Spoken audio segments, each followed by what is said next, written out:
Murid bertanya soal ibadah, guru menjawab penuh hikmah. Halal haram hukum syariat, agar selamat dunia akhirat.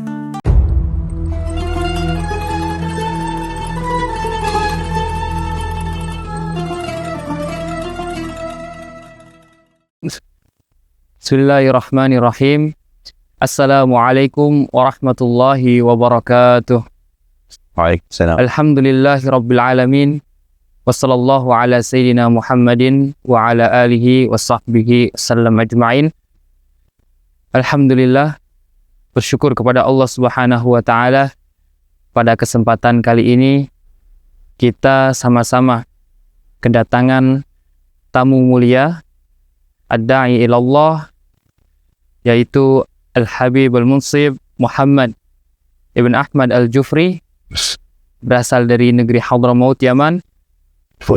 Insyaallah pada kesempatan kali ini kita akan dengarkan untayan-untayan kata-kata beliau, yang mana dalam tema kali ini kita akan membahas tentang bagaimana hikmah ibadah haji dan pesan moral makna yang terdapat pada rangkaian untayan ibadah-ibadah haji, yang langsung saja mari kita simak bersama para sahabat Rumi yang dirahmati oleh Allah Subhanahu wa ta'ala, kalam Al-Habib Muhammad bin Ahmad Al-Jufri.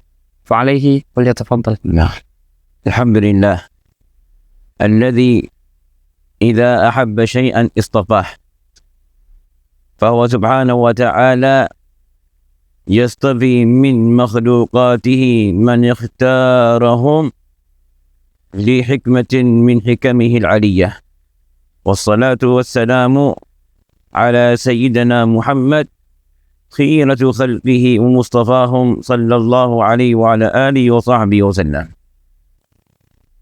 Baik, beliau memulai kataan beliau dengan mengucapkan hamdalah, bersyukur kepada Allah Subhanahu wa ta'ala, yang kemudian diiringi dengan salawat serta salam kepada junjungan Nabi Muhammad sallallahu alaihi wasallam, yang mana beliau adalah orang yang dipilih oleh Allah Subhanahu wa ta'ala. وعلى آله وأصحابه والتابعين لهم بإحسان إلى يوم الدين أما بعد. Begitu juga salawat kepada keluarganya, pada para sahabat dan para pengikutnya yang berikutnya. Assalamualaikum warahmatullahi wabarakatuh likulli man yasma'una min ahli hadhihi al-manassah. Beliau mengucapkan salam kepada seluruh pendengar yang dimanapun berada. Semoga keselamatan dan keberkahan dilimpahkan untuk kalian semua.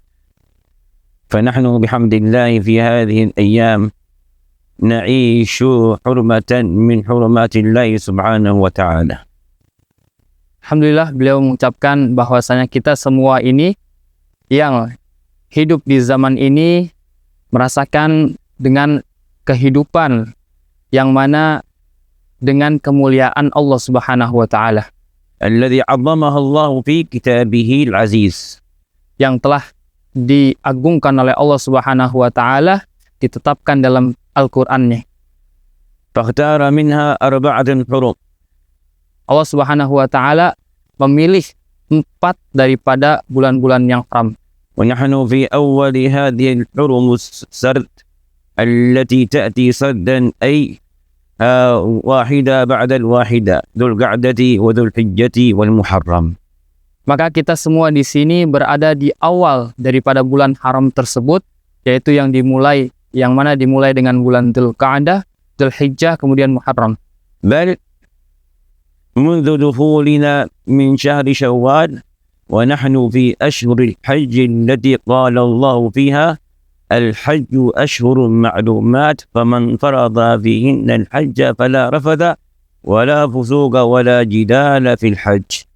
Bahkan ketika kita sudah memasuki di bulan Syawal, maka kita sudah berada pada bulan yang bulan yang mulia, yaitu bulan haji, sebagaimana disabdakan, difirmankan oleh Allah Subhanahu wa taala dalam Al-Qur'annya, al-hajju asy'urum ma'lumat, bahwasanya ibadah haji itu ibadah yang telah ditetapkan dalam bulan-bulan tertentu.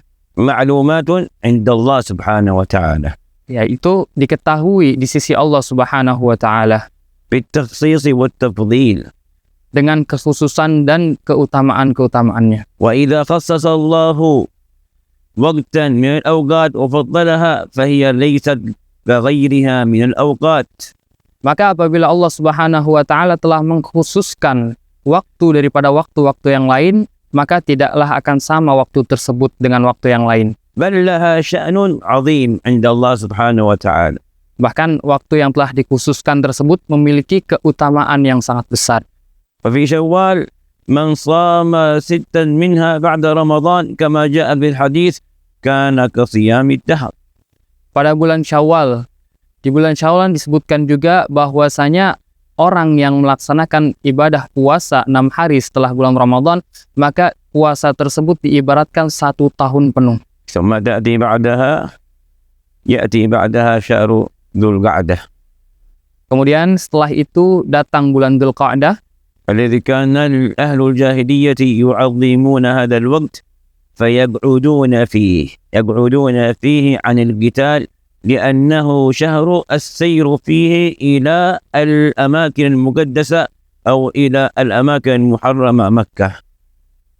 kemudian datang bulan Dzulqa'dah, yang mana pada bulan Dzulqa'dah ini, pada umat jahiliyah terdahulu, mereka itu berhenti untuk melakukan hal-hal yang tidak baik, karena pada bulan itu bulan yang menuju kepada bulan yang mulia, yaitu menuju ke tempat yang mulia, yaitu bulan Dzulhijjah, yaitu ke Mekah Al-Mukarramah. وجاء الإسلام ونبي الإسلام محمد صلى الله عليه وسلم مغيرا لهذا التعظيم وهذا الاحترام فأقر ما فيه من حرمة هذا الوقت كما جاءت في الأحاديث الكثيرة.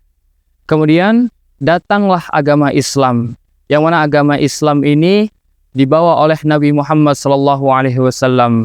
Kemudian beliau menetapkan bahwa bulan Dzulqa'dah ini adalah bulan yang mulia, sebagaimana dijelaskan dalam hadis.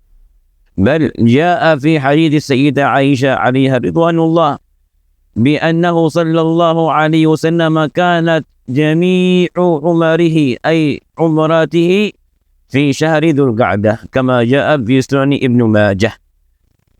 Diriwayatkan dari Sayyidatuna Aisyah radhiyallahu anha bahwasanya Nabi Muhammad SAW seluruh ibadah umrah beliau yang dilaksanakan oleh Nabi Muhammad SAW itu terdapat pada bulan Dzulqa'dah. وجاء في تفسير القرآن عن مجاهد Disebutkan juga dalam kitab tafsir Al-Quran oleh Imam Al-Mujahid عند قوله تعالى وواعدنا موسى 30 ليلة. ketika firman Allah Subhanahu wa taala yang berbunyi wa wa'adna Musa 30 laila, بأن 30 ليلة هذه هي شهر ذو القعدة. bahwasanya yang dimaksud daripada 30 hari ini adalah bulan Dzulqa'dah. ثم يقول سبحانه وتعالى وأتممنا ب10 أي ب10 من ذي الحجة. Kemudian Allah Subhanahu wa taala berfirman wa atmamna bi 'ashrin, kemudian kami lengkapilah dengan 10 hari, yang mana 10 hari tersebut dimaksud dengan bulan Dzulhijjah. وهنا وقفة تأمل يا عباد الله عند هذه المسألة. Dan di sini mari kita cermati terdapat suatu permasalahan. كيف تمر ليالينا وأيامنا في هذه الأوقات في هذا الشهر شهر ذو القعدة. Bagaimana telah berlalu hari-hari kita, masa-masa kita pada bulan Dzulqa'dah ini. هل نشعر فيها بنوع من أنواع التعظيم والاحترام والتقدير لهذه النعمة وهي نعمة أن الله بلغنا شهرا من أشهره الحرم؟ Apakah kita telah merasakan bahwa di bulan Dzulqa'dah ini kita telah mendapatkan kenikmatan sehingga kita bersyukur kepada Allah Subhanahu wa taala telah disampaikan pada bulan yang mulia ini? أم أنها كأي ليلة من الليالي أو كأي يوم من الأيام فلا بد أن ننتبه. Atau justru sebaliknya, bulan Dzulqa'dah ini berlalu begitu saja seperti hari-hari yang lain. Maka ketika seperti itu, maka kita harus berhati-hati. فكان الصحابة والتابعين وتابع التابعين لهم شأن خاص مع هذه الأشهر الحرم. Diriwayatkan bahwasanya dikatakan para sahabat terdahulu, sahabat Nabi Muhammad SAW dan para pengikutnya, para tabi'in, mereka memiliki kebiasaan khusus pada bulan yang agung ini. فكانوا يكثرون فيها من الطاعات. Bagaimana mereka semua memperbanyak ketaatan kepada Allah Subhanahu wa taala ويقللون فيها من المعاصي. dan menggantikan semua itu maksiat-maksiat gantikan dengan ketaatan. ورحم الله الإمام البوصيري عندما قال في مدته في وصفهم رضي الله عنهم تمضي الليالي ولا يدرون عدتها ما لم تكن من ليالي الأشهر الحرم. Semoga Allah Subhanahu wa taala merahmati Al-Imam Busiri, di mana beliau telah mengkarang salah satu baitnya yang berbunyi tamdil layali wala yadruna iddataha ma lam takun من ليالي min sayyidil ashhuril hurumi, yang mana telah berlalu malam-malam, tamdil layali wala yadruna iddataha, malam telah berlalu akan tetapi orang-orang tidak mengerti apa maknanya. Wala يدرون ما لم تكن من layalil ashhuril hurumi, sebagai seperti malam-malam yang bukan malam pada malam mulia. كل ذلك سير إلى أيام الحج المباركة أيام العشر من ذي الحجة. Dan semua ini adalah menuju kepada bulan yang mulia, yaitu bulan Dzulhijjah. وكأنها تهيئة للعبد بأن يكون قصده خالصا لوجه الله الكريم بعد أن يتصفى من جميع الشهوات والذنوب والقاذورات. Seakan-akan itu sebagai ungkapan selamat datang kepada seorang hamba yang telah membersihkan hatinya, membersihkan dirinya dari segala macam kekotoran menuju kepada bulan Dzulhijjah. فإذا كان أهل الجاهلية يقعدون في ذو القعدة عن القتال فيما بينهم، فأهل الإيمان والتوجه إلى الله سبحانه وتعالى يقعدون فيه عن كل ما سوى الله سبحانه وتعالى. Sebagaimana orang-orang jahiliyah ketika memasuki bulan Dzulqa'dah, mereka berhenti untuk perang terhadap sesama mereka. Maka bagaimana dengan orang-orang ahlul iman, orang-orang yang beriman, apa yang dilakukan ketika bulan Dzulqa'dah ini? ثم إذا انتهت هذه الأيام العشر فلنتذكر موقفا وقفه النبي صلى الله عليه وسلم. Kemudian setelah lewat 10 hari ini, maka kita mengingat bagaimana kejadian pada Nabi Muhammad SAW. وهذا الموقف يتذكره كل مؤمن محب له عليه الصلاة والسلام.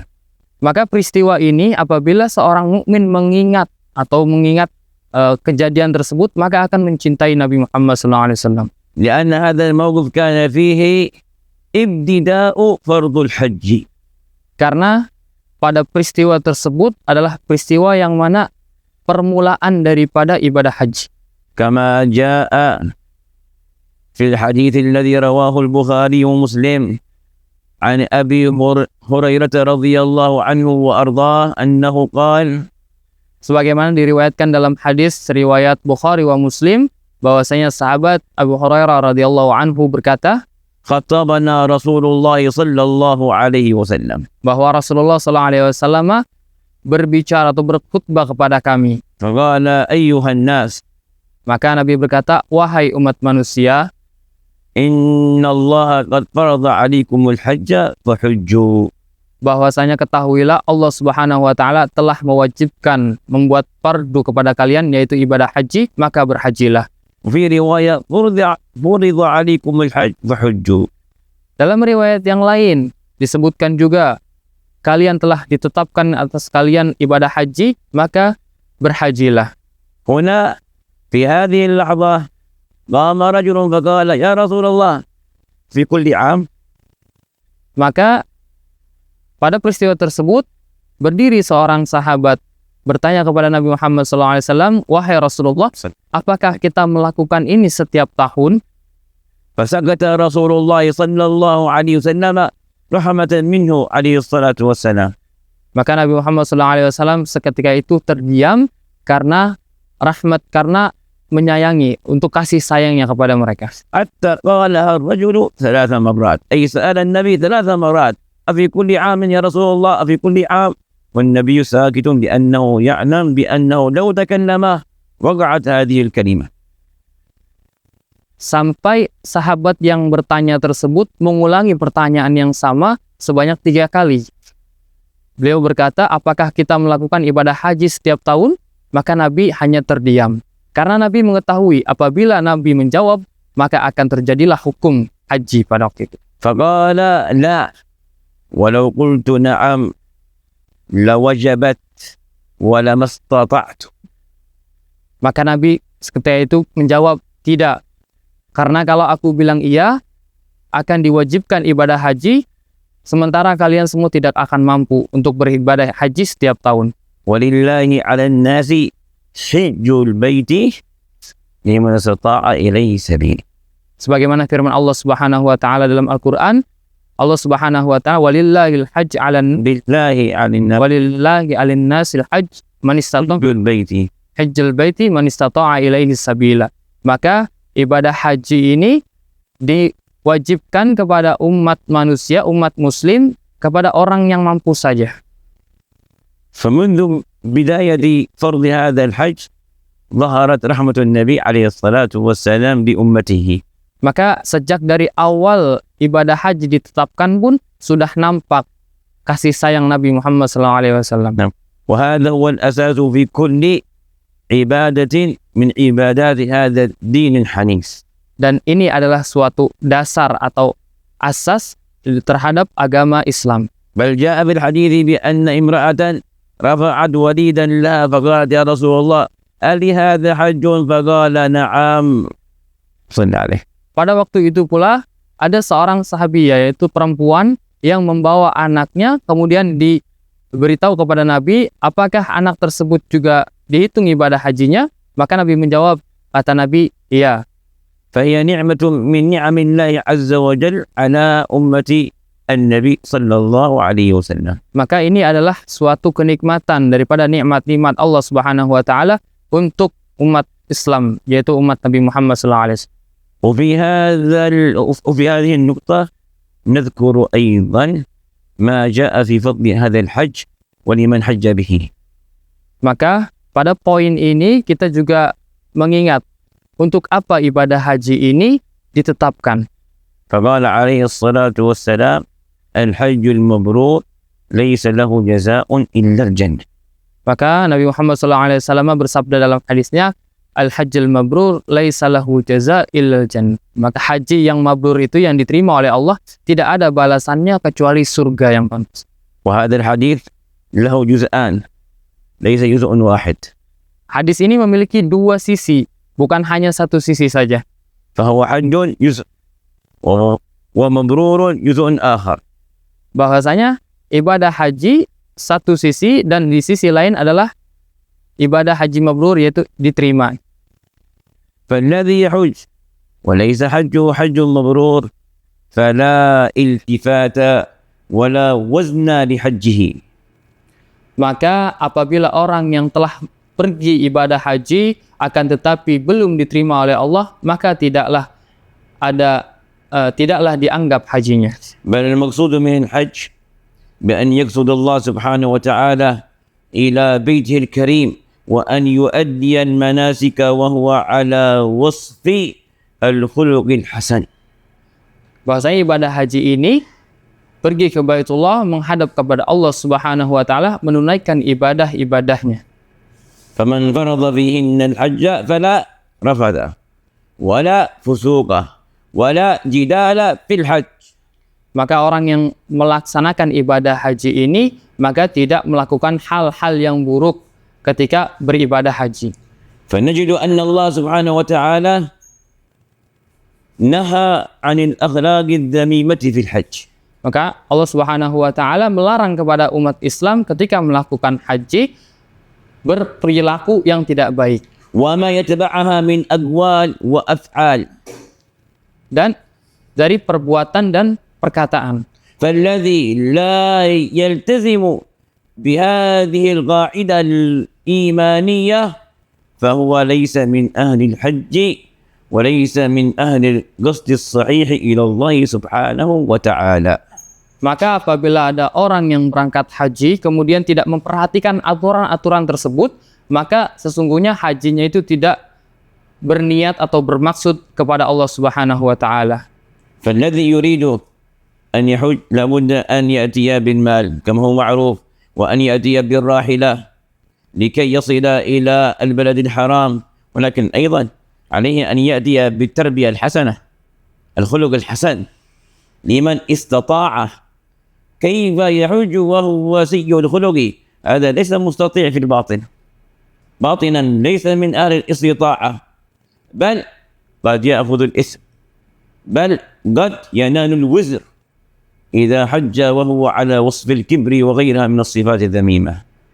Maka sebagaimana kita ketahui apabila orang yang ingin berangkat pergi haji dibutuhkan biaya, kemudian transportasi untuk menuju Mekah Al-Mukarramah. Akan tetapi kita juga perlu memperhatikan di sisi lain bahwasanya kita juga harus memperbaiki akhlak kita, sikap kita bagaimana. Jangan sampai bahwa orang yang akhlaknya masih jelek ketika berangkat haji bukannya diterima, justru malah hajinya itu ditolak oleh Allah Subhanahu wa taala. جعل الله سبحانه وتعالى لباس أهل الحج لباسا واحدا على صفة واحدة وعلى لون واحد لكي لا يفرق بعضهم بعضا. Bahwasanya Allah Subhanahu wa taala menjadikan seragam orang yang ibadah haji itu satu padu dengan warna yang sama, dengan pakaian yang sama agar tidak membedakan di antara mereka. فالذي يذهب إلى تلك الأماكن ويرى أنه أفضل من فلان أو أنه أغنى من فلان أو أنه أعلم من فلان فهذا لم يعرف حقيقة الحج. Maka ketika orang pergi haji, kemudian orang tersebut memandang orang lain dengan pandangan yang rendah, bahwasanya dia menganggap dirinya lebih kaya, dirinya lebih mampu, dirinya lebih hebat, maka sesungguhnya orang tersebut tidak mengetahui hakikat daripada ibadah haji. فلا بد إذا عرفنا هذا بأن يحج الإنسان بباطنه أولا قبل ظاهره. Maka ketika kita sudah mengetahui ini, sesungguhnya orang ketika melaksanakan ibadah haji perlu mempersiapkan persiapan batin, yaitu bukan secara zahir saja. والظاهر مطلوب وواجب وفرض وركن من أركان الإسلام، ولكن لا ينفع الإنسان إذا كان قلبه خلي عن معنى التواضع والاستسلام والإيمان والرجوع إلى الله سبحانه وتعالى. Makna zahir juga perlu, sebagaimana zahir ibadah zahir itu juga diperlukan, bahkan rukun, bahkan harus dikerjakan. Akan tetapi zahir tersebut tidaklah dianggap suatu apapun apabila dalamnya masih belum mengetahui hakikat daripada ibadah haji. فالذي يحج بظاهره ولا يحج بباطنه يرجع من الحج أسوأ مما ذهب عليه. Maka orang ketika berangkat haji hanya dimodalkan dengan zahir saja tanpa batinnya, ketika dia pulang pun dari ibadah haji, maka orang tersebut justru malah lebih buruk daripada sebelum berangkat. فجاء في الحديث عن النبي عليه الصلاة والسلام بأن من حج فلم يرفث ولم يفسق رجع كيوم ولدته أمه. Maka dalam suatu hadis diriwayatkan bahwasanya orang yang berangkat ibadah haji kemudian tidak melaksanakan hal-hal yang jelek, maka ketika pulang dari ibadah haji sebagaimana orang tersebut seperti dilahirkan oleh ibunya. أي نال مغفرة الذنوب. Yaitu yang dimaksud dengan tersebut adalah mendapatkan maghfirah atau ampunan dosa-dosa. ولكن هذا الإنسان الذي نال المغفرة ربط بين الباطن والظاهر. Maka orang yang tersebut yang mendapatkan ampunan, orang itu telah mampu menggabungkan antara yang batin dan zahir. وأما أهل الظاهر فنستحضر هنا حكمة من حكم سيدنا ابن عطاء الله السكندري. Maka adapun ahli zahir, yaitu orang yang mementingkan zahir saja, maka kita akan meriwayatkan suatu kisah yang dikisahkan oleh Al-Imam Abu Athaillah ابن عطاء الله السكندري Al-Iskandari. رب معصية أورثت ذلا وانكسارا خير من طاعة، وهنا نقول حجا أورثت عزا واستكبارا. Rubba ma'asiyatin. ربه Bahwasanya barangkali maksiat itu lebih baik daripada ketaatan atau haji yang tidak dilandasi dengan ibadah dengan yang tadi disebutkan.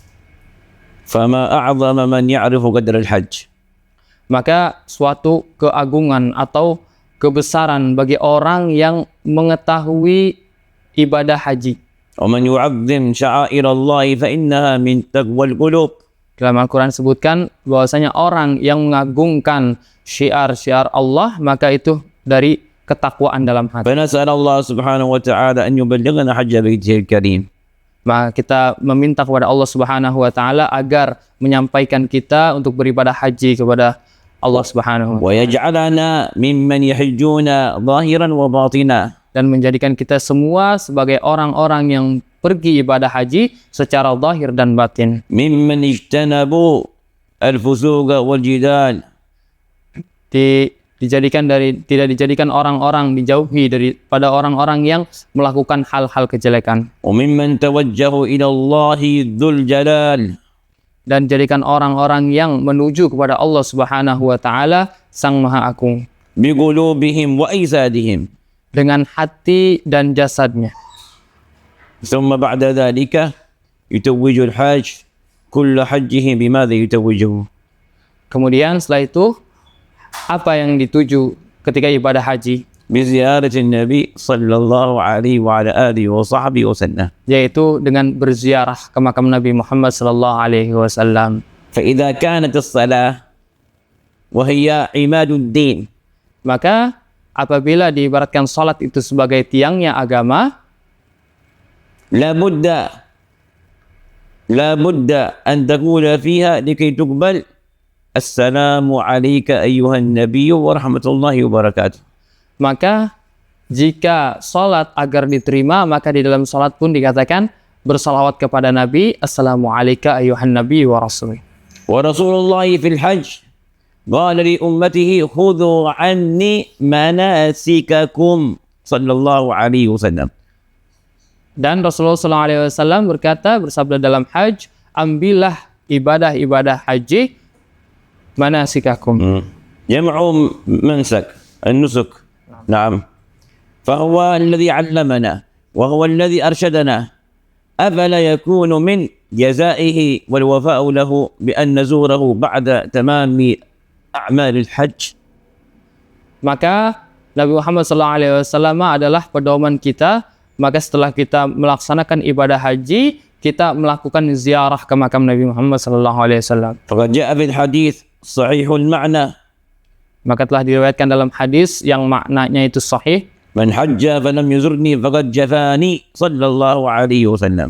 bahwa dikatakan orang yang berangkat ibadah haji kemudian tidak berziarah kepada makam Nabi Muhammad SAW, maka orang itu telah kering atau jauh dariku. فاللهم وفقنا للقيام بحقك وحق نبيك محمد صلى الله عليه وسلم.